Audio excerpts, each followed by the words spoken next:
Al kuşunu yası bizim tac yurtumuz. Oy oy yılmazlık kalabız.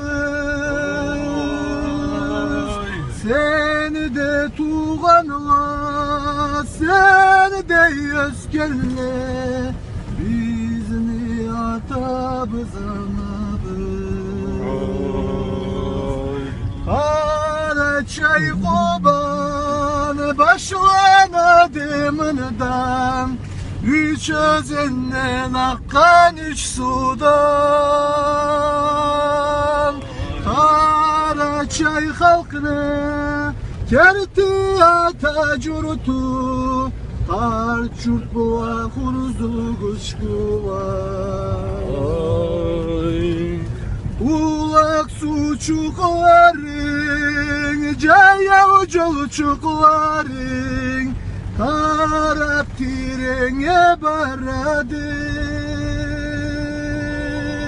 Atala işlegen köp zaten enta, gölgen körür çaturadı. Bu elleden bağalı kim bulur, bu özenle tuğanlar. Boynuna alıp koban mesubla, anası betin cumhanlar. Üzünden corta, kolundan tuta, sabilik toyna uçu tenlerin. Birbirini süre çaldışılan yine, sabilik toyna uçu tenlerin.